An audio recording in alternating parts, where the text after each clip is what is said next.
Thank you for joining us today as we discuss RecAlliance's holistic approach to recruitment. David Hooker, of course, founder of RecAlliance, and we're fortunate enough to have Andy Whitehead, who's a Senior Business Development Director with LiveHire here today to discuss their solution and how they've helped us implement that within RecAlliance. So welcome today, Andy. Thank you, David. Good to be here. Excellent. Well, look, before I guess let you take over the reins again, I'm lucky enough that you've produced most of the slides for me today. But what I'd like to do quickly is highlight RecAlliance partnership with LiveHire and how that came about. RecAlliance as a business, our goal is to help agencies. Part of that is to provide solutions that assist with profit generation.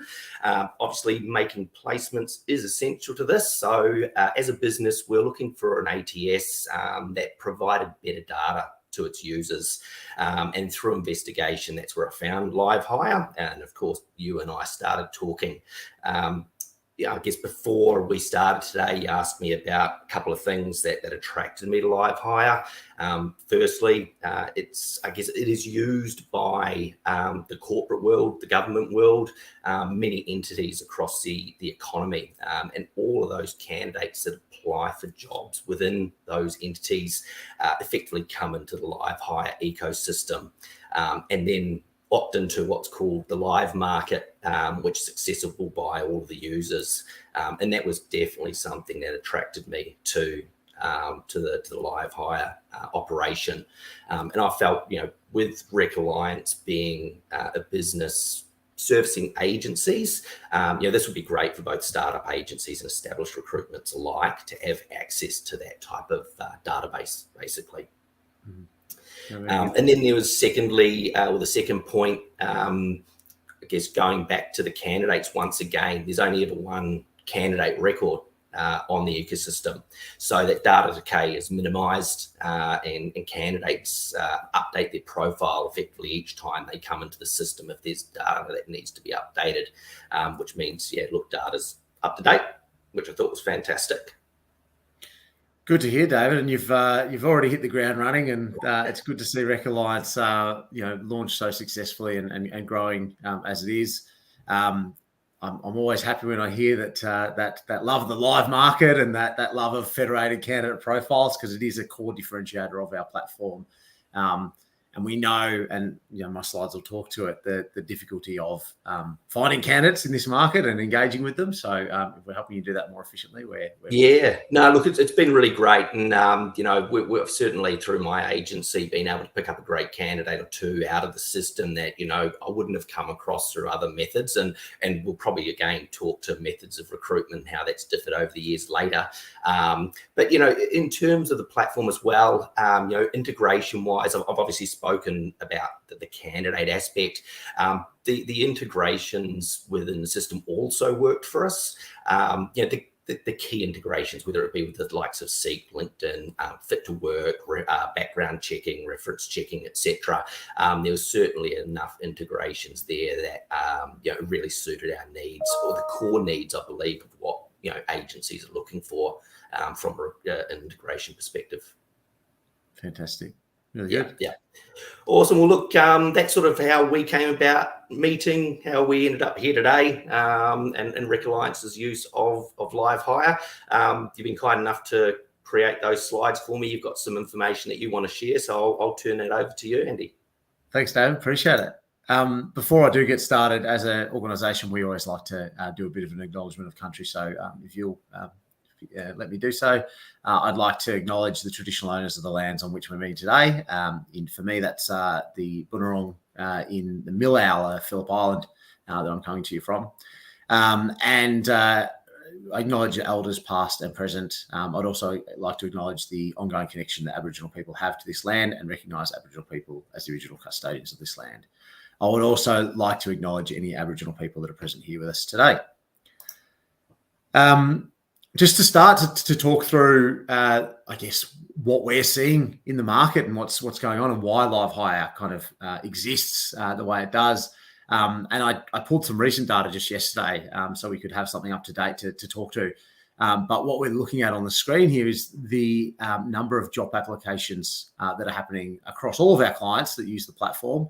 and job applications are dropping with job boards specifically as a source for talent. And so, as you can see, pre kind of 2019, pre-COVID, we had a kind of big uptick when COVID hit into 2020.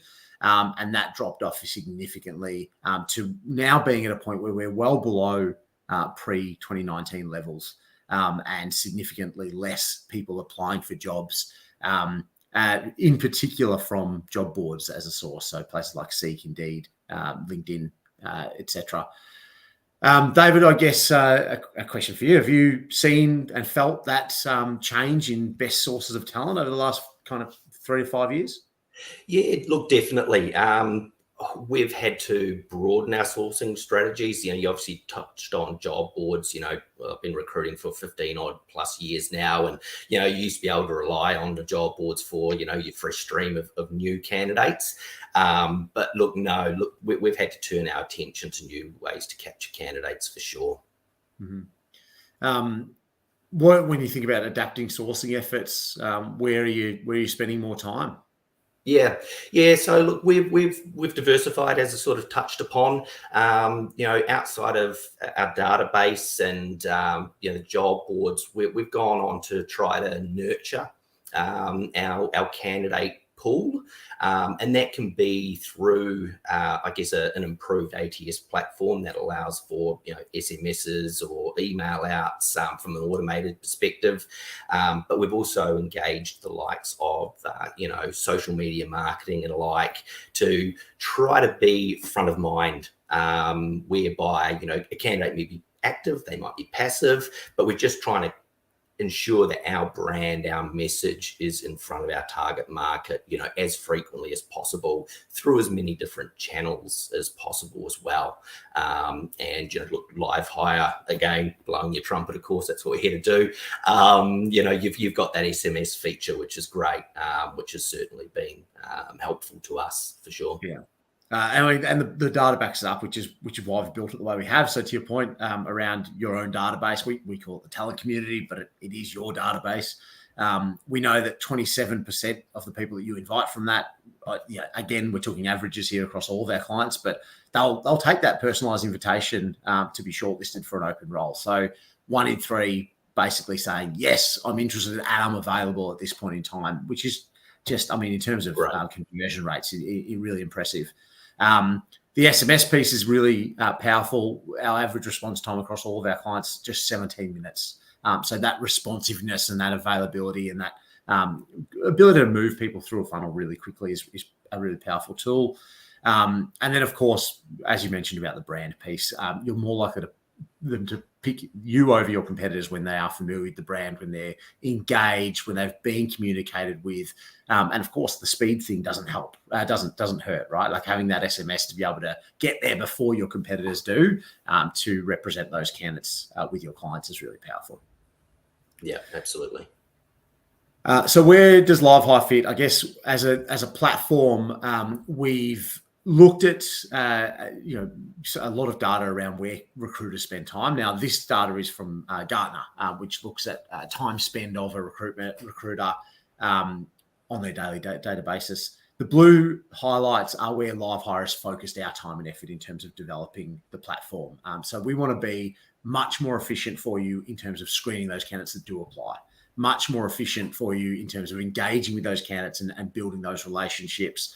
And kind of focusing on those areas where time spent is more likely to happen.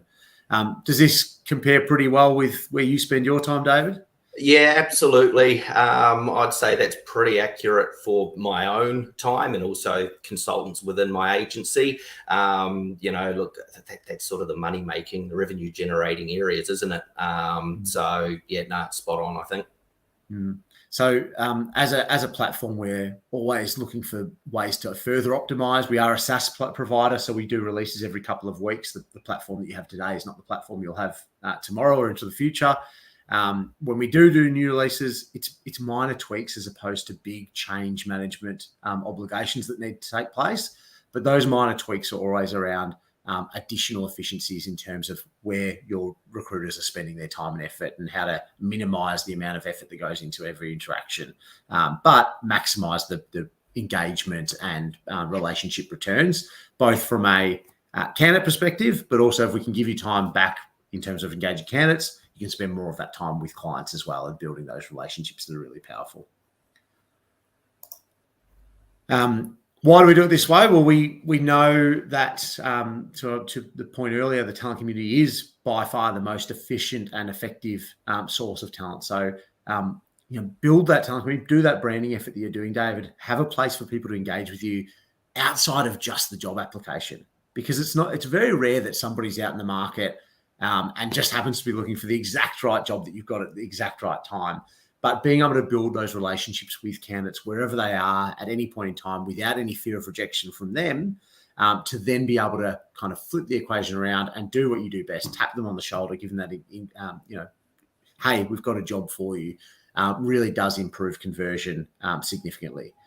So what we're looking at here is some data from across our client base around the conversion rate of shortlists, and talent community does convert at the highest rate overall in terms of number of candidates needed on a shortlist to make a hire. And we also see that the talent community is by far one of the lowest in terms of candidate dropout. So when you have those candidates on that shortlist going through the process, being engaged with your brand, being part of the talent community really increases or decreases the likelihood that they will then later on opt out of the process and kind of lose those candidates right at the end of the game. I bet you've got a few stories about candidate dropouts, David. If you, what was the most frustrating? I'll share one with you if you like. Please, probably my most frustrating one. Look, if you can call a role in insurance glamorous, I had one, right? To get into the financial lines team of a global firm, market leader, great role for a grad, set them up on an amazing career path. And at the last minute, they pulled out because they decided selling energy plans in a call center was a better career option for them. And look, I mean, did my head in, right? It happens. What did I run a good process? I thought I did. Everything from highlighting where the role could take them in the company through to, the ability to take the experience overseas, work globally, build your career that way. But at the end of the day, in my opinion, the candidate just made a poor choice. Could I have done more? Well, maybe walk them to the office on the first day. But no, look, I mean, there's certainly been other instances where, more engagement, more frequent engagement with candidates, could have led to placements where maybe they didn't because, I was unaware of maybe what else was going on with the candidate, and just a little bit more, touch with them, could have prevented that or helped me make a placement. No, I understand. I appreciate that insight. And we have got a bunch of features that can help in scenarios like that as well. So, I mean, I'll talk to the platform itself, but look, it is a modern applicant tracking system. It works on all devices. It's very intuitive to use, and we've spent millions of dollars on user interface and user experience to ensure that the platform doesn't take a lot of training and work for adoption. Our philosophy that our original chief product officer always talked about was you should be able to implement in days, not weeks, and you should be able to train in hours, not days. So that's really the philosophy and how we've built it. To your point around that better engagement through the process, we've built in things like what we call pipeline velocity management. So little on-platform triggers that can happen after a certain amount of time in a stage of the process, just to remind the recruiter to take that action on a candidate. So let's say a candidate was at submitted stage for 2 days and they haven't heard from you, haven't had any correspondence. That's that nice little reminder to keep that relationship strong, keep them engaged, keep working on the building the correspondence and communication, and keep those lines open. So that could be done for any status throughout the process, and all of those statuses, of course, fully customizable. So we can do all sorts of funky stuff to make sure we align with the way you want to do business. Visibility is really powerful for us. So really strong insight into talent pipeline, really easy to review and select candidates. And again, David, to your point around the live candidate profile, that data was always up to date because of the federated nature of it and the ability for that candidate to reuse that profile as they move around the market. So you might have a candidate that's on there that's engaged with you 12 months ago and has gone off and got another ticket or license or note with another organisation. And that's all going to feed back into your own database for that visibility around salary expectations, skills, capabilities, tickets, etc. So it's all visible for you. The other thing, and I imagine we'll share these slides afterwards. I'm more than happy to, David, if you want to. But I've put a link in there to a little demonstration as well on our suggested matching technology, which happens all the way through the platform, both for talent pooling purposes, but also when you open a job. We want the system to really support you to do the searching. So there's fantastic talent search built in at a talent community level, but also the system should be able to do some of that heavy lifting for you, where it searches for the people that, yes, meet the criteria for the job that you've got, and the salary expectations, availability, all those kinds of things. But also we're using some really built-in smarts to look at who are the people most likely to accept the invites that you send out to them. So most active on the platform, most responsive to the messages you're sending, most recently kind of engaging with organizations, whether it's you or elsewhere. We know those are the most likely to convert, so they get suggested first and appear at the top to really kind of embed and encourage that proactive sourcing effort as well. We work with you, David, on representing multiple different, I guess, brands within your portfolio. So I've just brought up, and forgive me if I pronounce Zell wrong, but Zell Staffing Solutions, who can represent themselves as a brand and engage with talent as their own organisation, and share that talent across the group to some extent as well, if needed be. But we have this ability to represent different brands and really put that brand effort to work. These landing pages are also really customizable for different role types or different cohorts of talent that you might be looking to engage with. So you can have different elements of branding set up there as well. The other call out is that the method for a candidate to engage with you can be really simple. So it can be, like I say, candidates coming across your brand through social media or whatever other channels you might be using. And then let's let them use their social media to connect. Right? So LinkedIn, Google, Facebook being a super simple way for candidates to share data about themselves. The sign-up process is as simple as one click, but then LiveHire has a lot of smarts built into the background to automate the process of collecting additional data. So things like a CV, we end up capturing about 95 structured data points on a candidate's profile, which is a significant amount. To put that in context, a LinkedIn profile has about 50 structured data points. So we're nearly doubling that amount of data on the candidate's profile. And again, being federated, that could be shared across all of the client base. This is what a candidate profile looks like within LiveHire, and we are looking at the back end here, what you would see as a user.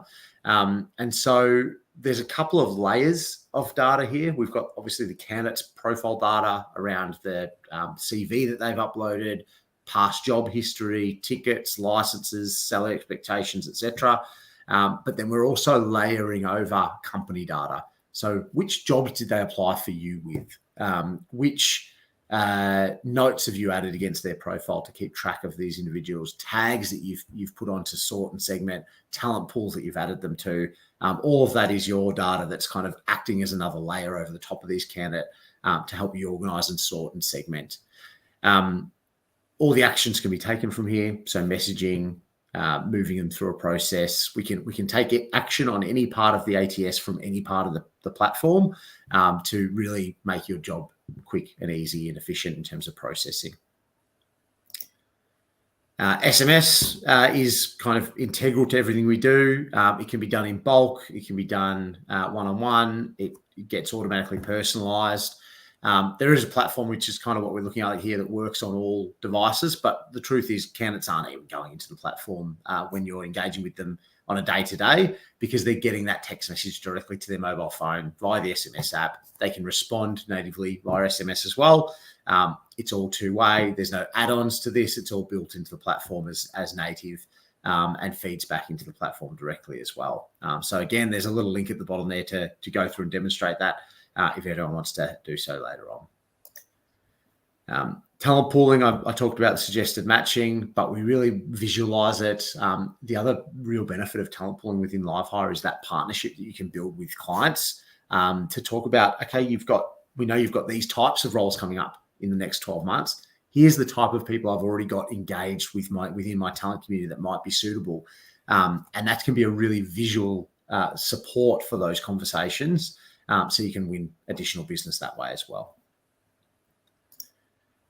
And finally, I think I want to touch on search, what that looks like within LiveHire.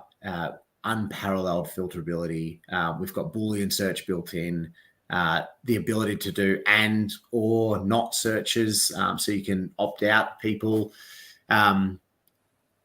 So many smarts around, there are going to be problem candidates occasionally. You want to be able to keep track of those, mark them as do not contact.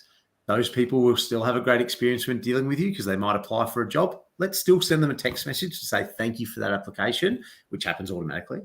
But then they'll also automatically get those notifications to say, we're sorry you weren't suitable for this role. And so that's all taken care of in the back end.